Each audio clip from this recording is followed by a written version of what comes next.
Antonio Montiel, y si pudieras especificar cuántos niños hay a día de hoy todavía en barracones o en módulos parciales. Sí, vamos a ver. Yo creo que comparto con Antonio que efectivamente los barracones eran un valor simbólico importante por todo lo que han supuesto de reflejo de lo que ha sido una política durante muchísimos años, digamos, que nos ha llevado a esta situación, porque parece que los barracones, algunos, yo cuando oigo hablar, no, evidentemente no es el caso de Antonio, cuando oigo hablar al Partido Popular, hablar de este tema, me da hasta vergüenza ajena, ¿no? Que alguien que ha generado esta situación se permita el lujo de decir, porque no habéis acabado cuando los han generado 20 años, en fin, no voy a comentarlo, simplemente me parece vergonzoso. Pero entrando al tema que planteaba tanto Antonio como lo que formulabas ahora, yo creo que no es... Bueno, evidentemente siempre se pueden hacer mejor las cosas, faltaría más. Y que se podía haber hecho más rápido, por ejemplo, el decreto ley de Edifican. Bueno, pues hubiéramos efectivamente tomado la iniciativa de ver que era imposible acometer una actuación de esta envergadura en tantísimos centros, y no hablo ahora de los centros en barracones, hablo de los 703 que han entrado ya a la plataforma, 628 el viernes, esta mañana ya eran 5 más, ¿no? Porque cada día van entrando nuevos centros. Eso es imposible acometerlo por mucho que dupliquemos, tripliquemos los servicios centrales de la Consellería. Y precisamente por eso fue no un cambio de estrategia, sino un complementar la actuación que se puede hacer desde los servicios de la Administración, tanto la central como las 3 direcciones territoriales, para poder acometer el conjunto de las obras. Yo al final del año 2018 puse un tuit resumen, porque cabe en un tuit, diciendo que en aquel momento había ya 460 millones comprometidos con la retención de crédito correspondiente para actuar en aquel momento en un número de centros que eran en torno a 300 centros. Hoy estamos hablando ya de 620 millones en 3 meses, hemos pasado casi 120 millones más o más, y estamos hablando ya de un volumen de 484 centros que ya están, digamos, en proceso de delegación final, o bien firmada por el conseller, o bien simplemente pendiente de la aceptación del ayuntamiento. ¿Esto qué le hubiera costado a la Consellería hacerlo en los tiempos normales, si miramos incluso desde que existe la Generalitat hasta ahora? Pues aproximadamente unos 35 años. Acometer las obras en estos 703 centros. ¿Qué va a costar ahora? Aproximadamente 4 años. Con lo cual creo que eso es lo primero que hay que valorar, cómo realmente una actuación de estas características, que efectivamente el decreto ley se publica en octubre del 17, pero se trabaja en el decreto ley, como bien sabe Antonio, desde un año antes, con reuniones con la intervención, con la abogacía de la Generalitat, analizando todos los procedimientos para poder realmente acometerlo. Con lo cual, efectivamente, es cierto, desde enero del 16 que se presentó el plan hasta octubre del 17 que se empieza a elaborar una primera propuesta de un posible decreto ley, pasan ahí 10 meses en los cuales realmente la Consellería continúa, pero continúa al ritmo que comentaba antes. Solo pondré un dato para que se vea que no es un cambio sino es un elemento añadido. En el presupuesto del año 19 hay aprobados 103 millones de euros del capítulo 6 que gestiona directamente la Consellería y 303 millones de euros que hay para el plan Edifican. Con lo cual, no desaparecen los 103 millones de la Consellería, que siguen siendo los mismos que el año anterior, que eran 102 millones. Sino lo que se hace es sumar 303 millones más, que son los que se elaboran por parte de los ayuntamientos. Con lo cual, la estrategia es combinar la actuación de los servicios centrales con los refuerzos necesarios, que, por cierto, también cuestan mucho de conseguir el duplicar, como bien sabe Antonio también, el crecimiento de personal, porque eso sí que lo pedimos desde el primer día, te lo puedo asegurar. Y además, otro elemento, Ciegsa en ningún momento ha hecho nada de todo esto. O sea, que no, Ciegsa simplemente ha quedado para gestionar los barracones que ya existían y para pedirles que actualizaran algunos de los proyectos que estaban hechos en su inicio y que, digamos, no estaban actualizados hoy con los códigos técnicos correspondientes. Un turno de réplica para... Y me preguntabas también, perdona, ¿qué había pasado con los... ¿Cuántos alumnos había? Bueno, los datos. Nuestros datos del número de alumnos que están en centros íntegramente en barracones eran 8.000 al inicio de la legislatura, son 4.000 en la actualidad. Y esos son los datos que tenemos de los alumnos que están en barracones. Porque los otros barracones que hay, a los que hacía referencia Antonio, hay aulas taller, hay comedores, hay algún tipo de almacén, y en esos no hay alumnos dentro. Hay algún barracón, pero no hay alumnos. Entonces esos 4.000 hacen referencia son niños que están íntegramente todo el día, por así decirlo, en un aula con barracones. Se ha pasado de 8.000 a 4.000. El resto, que ha dicho Antonio, es cierto, las otras cifras, pero no en cuanto al número de alumnos. El número de alumnos se acaba multiplicando los 3.000 a los que hacía referencia. Pero esos 3.000, insisto, están aulas taller, están comedores, hay almacenes, incluso hay centros Bueno, por supuesto, barracones habrá toda la vida. Lo que no puede tener pero toda la vida tiene que haber para construir, no para que se queden ahí, digamos, en el paisaje, ¿no? Aclarado que hay niños que solo pasan por el barracón de vez en cuando, pero no están dando clase todo el día en el barracón. Menos mal. Pero bueno, ¿estás de acuerdo en las líneas planteadas? Yo lo que quiero destacar, y es un poco la reflexión, que era muchas veces la forma de, como se dice en ciencia política, la forma de plantear el problema predetermina la solución.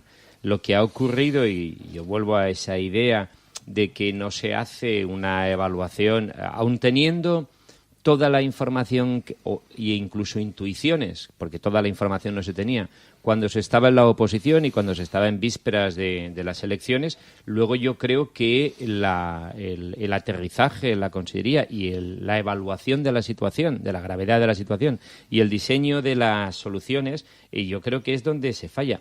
Nosotros, en general, es decir, esto no es culpa del Consell ni es culpa de nadie. Yo creo que es una especie de problema crónico que tenemos en nuestra cultura política y que hemos de remediar, que es la ausencia de planificación y la ausencia de evaluación de políticas. Es decir, en un ciclo de políticas públicas es fundamental diseñar adecuadamente el problema, o sea, identificar el problema y diseñar adecuadamente las líneas de actuación, las políticas públicas a aplicar, y después hacer una evaluación periódica de esas políticas públicas para corregir el rumbo cuando es necesario.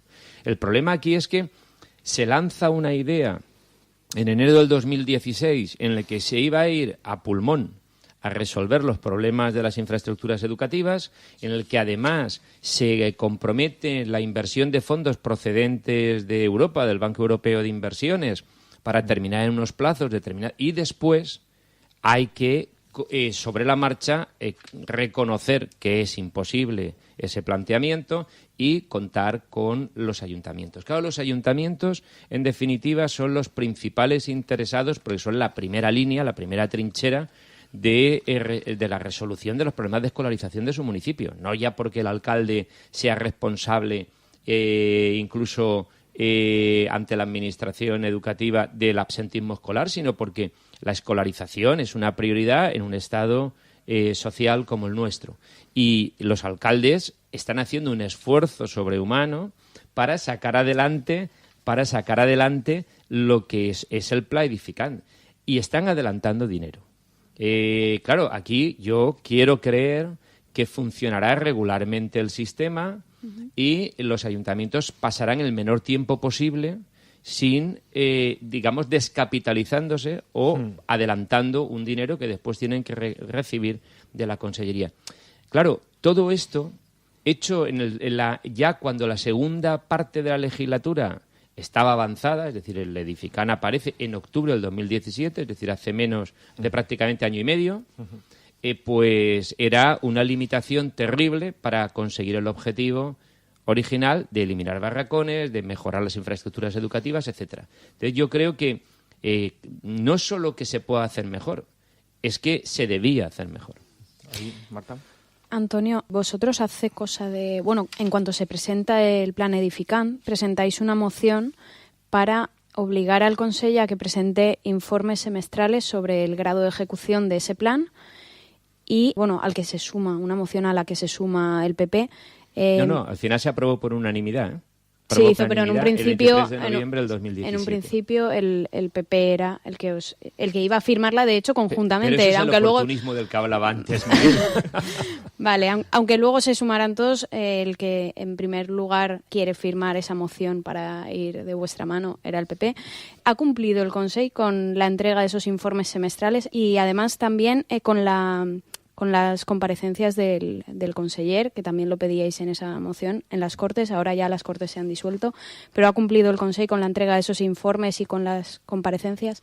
Bueno, aquí nosotros queríamos poner en valor precisamente, primero, el compromiso del conjunto del legislativo en hacer un seguimiento, hacer un control y una evaluación de la marcha del Pla Edificant, que fue un decreto ley en el que además...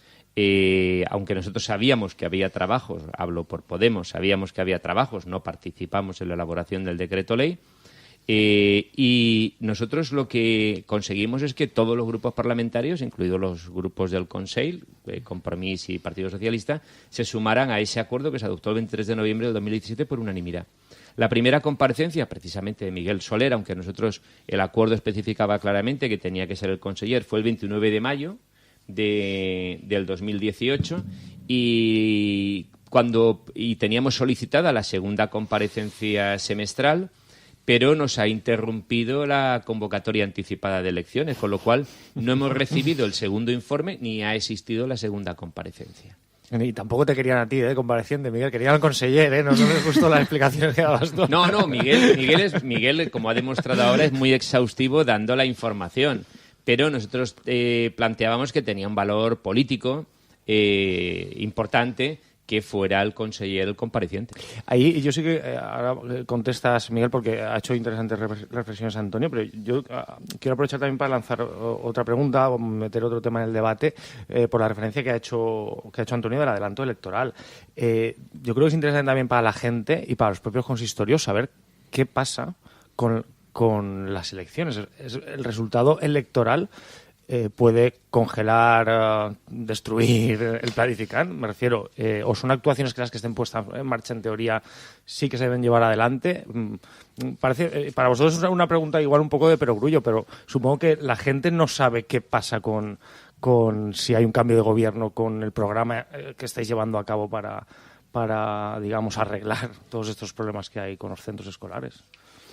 Bueno, vamos a ver, por partes. El informe, aparte de la comparecencia a la que hace el cargo de secretario autonómico, como bien sabe Antonio, no es un cargo técnico y, por tanto, la comparecencia política se produjo en la Comisión de Educación de las Cortes y se hizo no solamente una sesión informativa, sino también de valoración política de todo el plan de actuación.